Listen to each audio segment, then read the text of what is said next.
Woohoo, we're live. This is Math 60, Intermediate Algebra, Chapter 5.4. This is the fourth and last page, cuatro, pedoir, for those of you, of multiplying. And in part three, to be honest, I was exhausted. I was cranky, possibly delirious. There had just been too much math. And I know I say you can't get too much math, but I think you can. So what I want to start out with today is actually this handy dandy reference card with a couple of interesting formulas on it. Ooh, aren't those fun? Spider says, ooh, this is a lot of fun. Okay, so let's look at what I've got written out here. And feel free to, freeze this and print it out, or let me get it out of shade. The sun is coming up and it's just confusing everything. I don't know. My heart of darkness is a little confused. Every time it's too sunny, I don't even know what to do. It's like, ugh. Okay, gonna have to hide in my cave till October now. Okay, here we go. So we've got a plus b, quantity a plus b times the quantity a plus b, which gives you the quantity a plus b squared, or a minus b, which we didn't talk about last night, times a minus b. These two quantities give us a minus b, the quantity squared. And these are known as squares of binomials. When we multiply them out, we get this pattern, which I thought would be helpful if we see two pluses or two minuses. So they have to match exactly. That's what squaring means. It's exactly matching, multiplying two exactly matching things, expressions, if I were a real math teacher. And I get a squared plus 2ab plus b squared, or I get a squared minus 2ab plus b squared. Notice the b squareds, both positive, the a squareds, both positive, and in the middle, if we have a bunch of pluses running around, we just keep that. That's the trend. And if in this season everybody's going to be wearing minuses, then we put a minus in the middle here. So minuses in the middle, minus in the middle, pluses in the middle, plus in the middle. So this is known as a square of a binomial or perfect square. The weird thing is we tend to refer to the two halves of this in different language just for fun, just to make life more exciting for everyone. So this side is frequently referred to, if you get one of these patterns, you call it a perfect square pattern. If you're over here, it's the square of a binomial. See, it's just there just to make your life a little more exciting. And, make sure that the mathematicians keep their jobs and aren't out on the street. Imagine, if you will, Spider, imagine what would happen if a bunch of math teachers were suddenly out on the street trying to do word problems with the general public. I know, terrifying, terrifying. So let's make sure math teachers keep their jobs. We're just going to keep calling everything weird, different things, and everyone will just let them live happily in their attics. If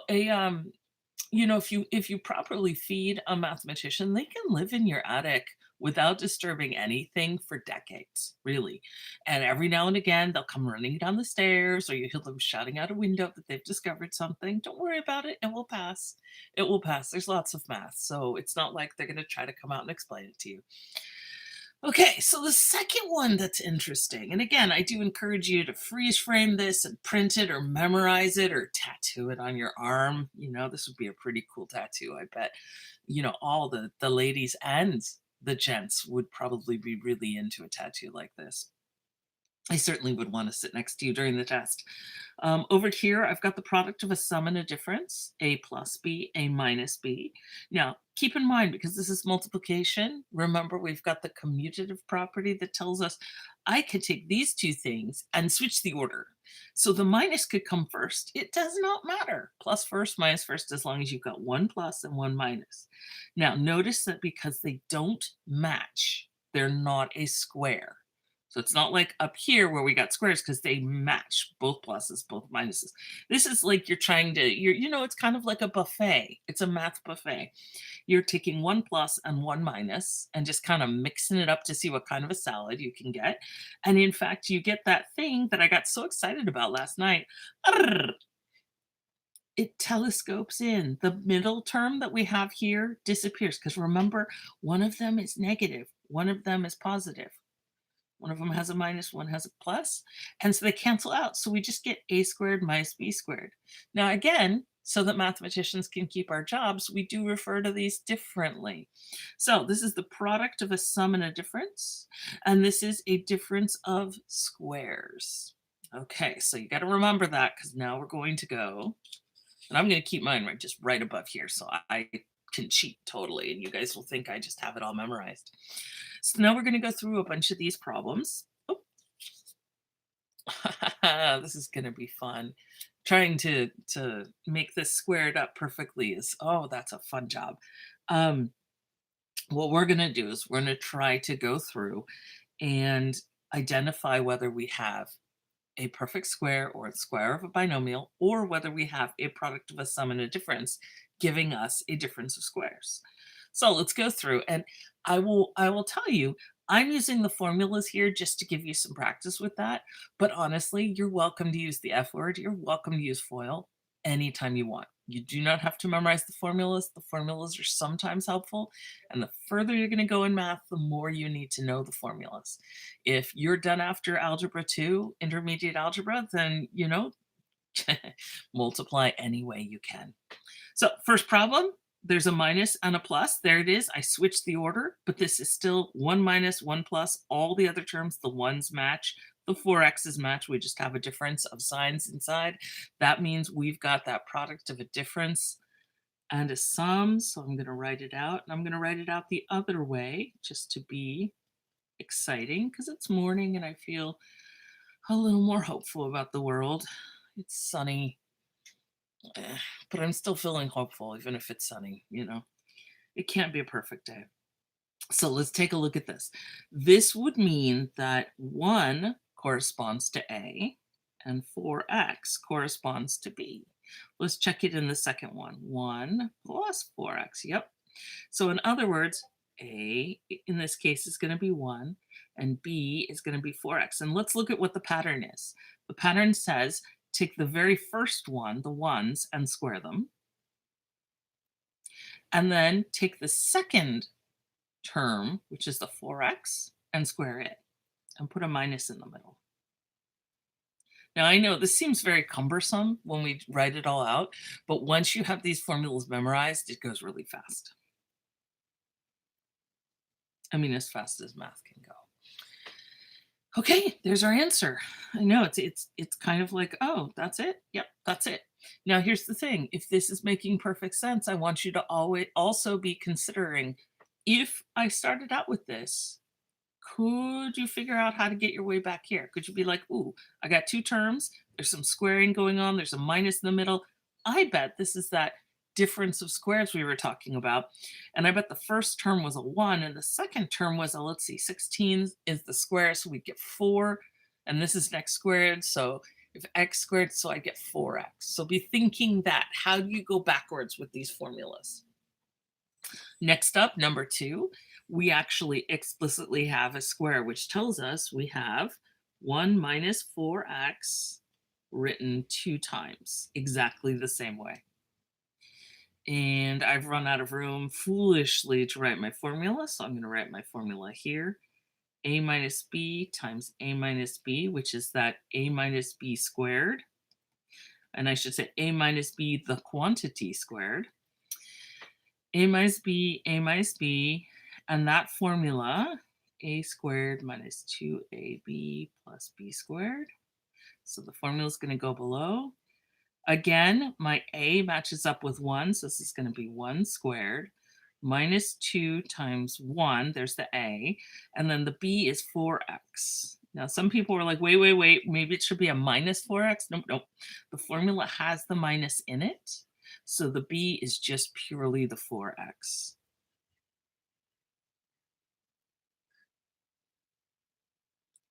Minus 8x plus 16x squared.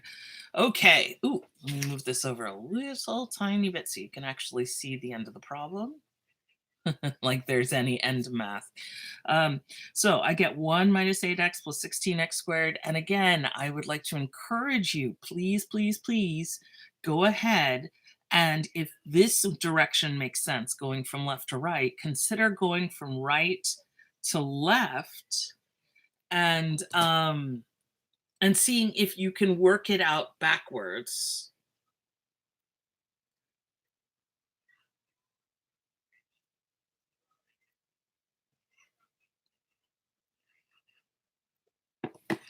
Okay, next up, number 3, 2a to the fourth plus ab, that quantity times the quantity 2a to the fourth minus ab.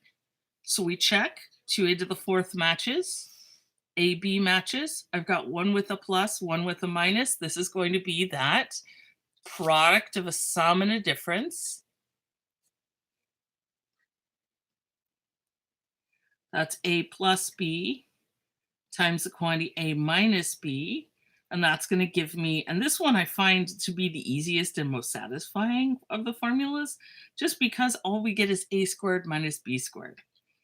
So a is the 2a to the fourth. Now this is confusing. This is a little a, this is a capital A. They're not related. The capital A and the capital B are intended as examples, as stand-ins for whatever would be there. They're symbolically holding the space. So don't worry about the A's and the B's being related.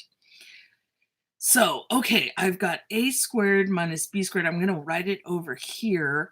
I think this one's going to be 2 little a to the fourth squared minus ab, the quantity squared. So the first one, the 2a to the fourth squared, minus the second one, the little ab squared. So let me figure out what this is going to be.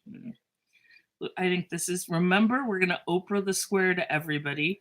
So this becomes 2 squared, which is 4, and a to the fourth squared. You got to remember, if there's one base and 2 exponents, they multiply. So this will be 4a to the eighth minus a squared b squared.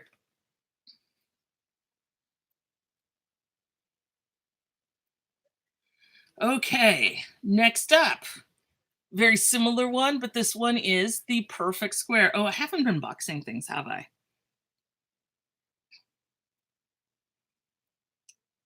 So, for those dad joke or math joke fans, what is a mathematician's favorite sport? Boxing. Ha ha ha ha ha. Okay, so we're going to go ahead and I am going to be right back. Give me just a moment. Watch over Spider for me.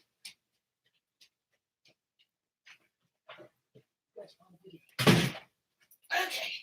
Woohoo! I'm back. That was exciting. Oh. Well, I had some tigers show up. You know, the one problem with teaching math is it always draws tigers. I don't know why. Tiger's a really big fan of math.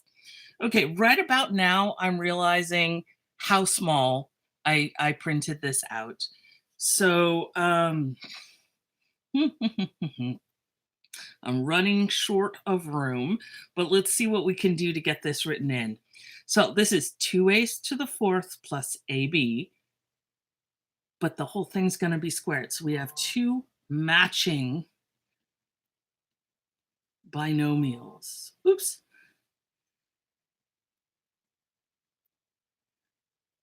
They're multiplied together. So again, this is going to be that a plus b times a plus b. So it's going to be the same formula.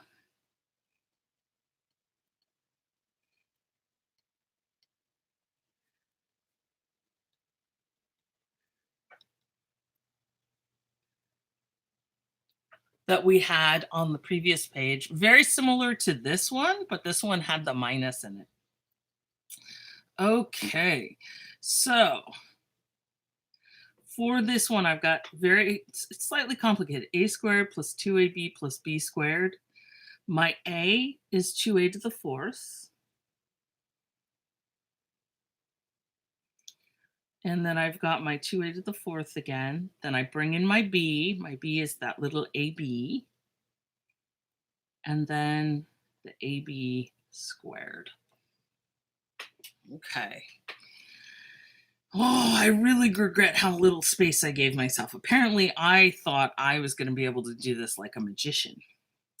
But let's see if we can work it out.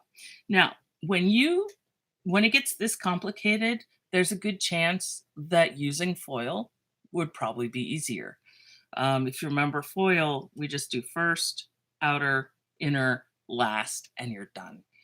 And so all of this may be more work than you're willing to do. It's up to you. These formulas are there to help. If they're not helping, if you're faster using FOIL, use FOIL. The one thing that these formulas will do, and I'm going to encourage you to use them a little bit, is they will help you in the next section when we go backwards, when we have to go from the answer back to the question. The formulas are actually going to shine there. So, okay, let's see. I got square everything, kind of like I did up there. 4a to the 8th plus 4. Now I've got a to the 4th times a to the 5th, and then a b plus a squared b squared. Now, what is the one benefit of the formula is that once you've written it out, generally speaking, there will not be any more combining like terms. You'll pretty much be done. You will have to work out all the squareds and multiply all the things, but you won't have to be combining like terms. So we're done. Bam! Woohoo! Okay, are you guys ready for this last one? I don't know if I'm ready for this last one. This is pretty exciting. In fact, this one is too exciting. I think what I'm going to do is write it on a separate piece of paper because I need some more space here. Ooh, that 5 has gotten a little bit. Clearly that 5 was out dancing last night. Oh my goodness, I noticed that I've got a mistake on my handout. Sorry about that. So we're going to do 5y plus 4 plus 5x and 5y plus 4 minus 5x. Let me move it up so you can see. 5y plus 4 plus 5x and 5y plus 4 minus 5x.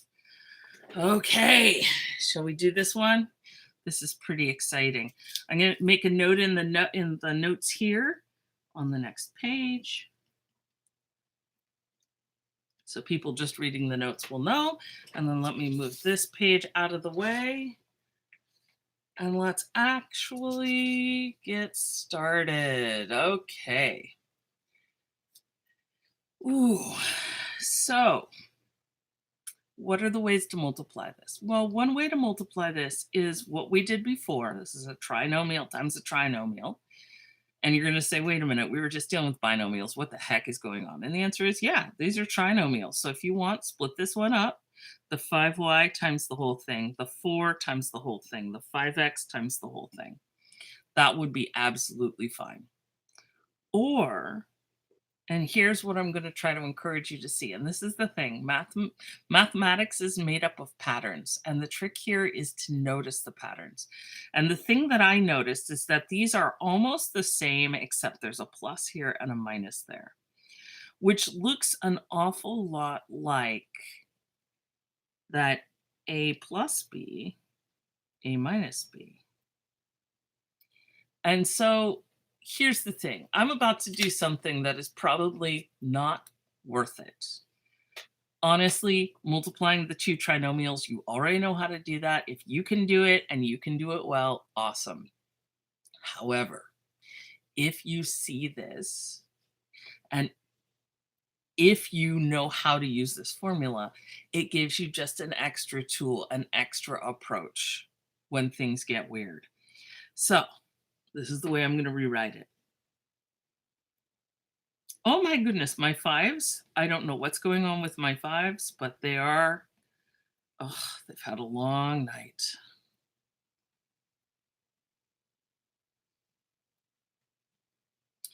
So again, mathematicians, math teachers especially, we always think that more math and more parentheses make everything better, which I'm not sure if y'all agree, but maybe I can convince you that all I've done is kind of grouped 5y plus 4. So I want your eye to see these together as a single piece.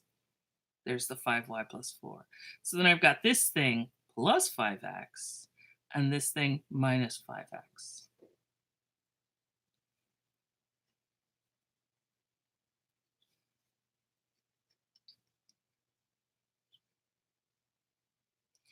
And that's going to be a squared minus b squared. So a is 5y plus 4, and b is 5x. Just take a look at that. And again, is this worth your time? I'm not sure, because at this point, you probably would have been done with just multiplying out the trinomials. The thing about mathematics, though, is it is the search for patterns and the delight in finding patterns, even if sometimes it actually takes a little bit longer. And if that doesn't make sense, I'm not sure how to explain it except to say, let me just show you how it's done. And if you don't like it, just be like, yeah, I'm not going to do it that way. So I now have reduced a trinomial times a trinomial down to a square of a binomial minus a square of a monomial. And then, okay, well, I know how to do the square of a binomial. You take the first thing, the 5y, and you square it. You take the second thing, the 4, and you square it. And in the middle, you don't leave yourself enough room. This seems to be, that's going to be on my gravestone. I didn't leave myself enough room. So I have the first one squared, the last one squared, and in the middle, in this bonkers sort of mashup, I've got 2, because 2 comes with the formula. Move this up a little bit so I can refer to the formula. There we go. There's a 2, and then the first one, and then the last one. Okay. Minus, and then this one was 5x, the quantity squared. So let's see, I've got 5y squared, so that's 25y squared. Then I've got 2 times 5 is 10, times 4 is 40y. And then 4 squared is going to be 16. And then this becomes 25x squared. Ooh. Ooh.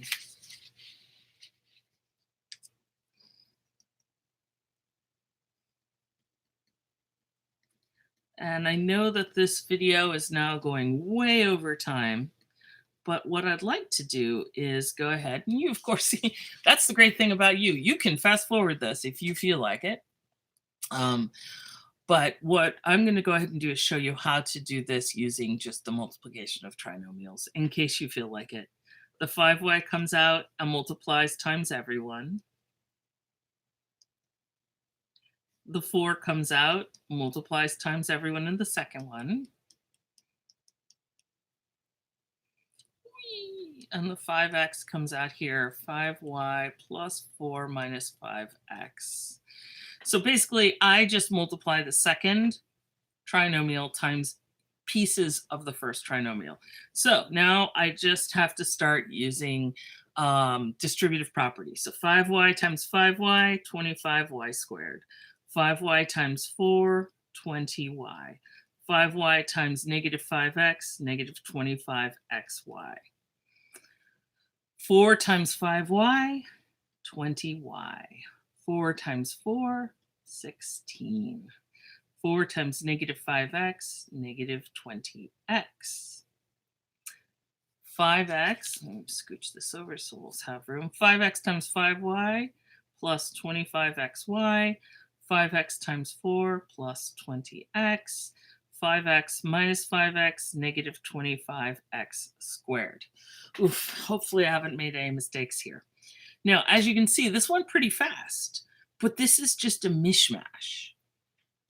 It's missing the elegance of recognizing that the problem actually reduced to a difference of squares. And a lot of times mathematicians get really into, we are not by nature accountants, right? We are not just multiply all the things and make all the columns work out. We like to look for beautiful patterns. But I will point out that there's some interesting stuff going on here. There's a minus 25xy here and a plus 25xy there. These two will cancel each other out.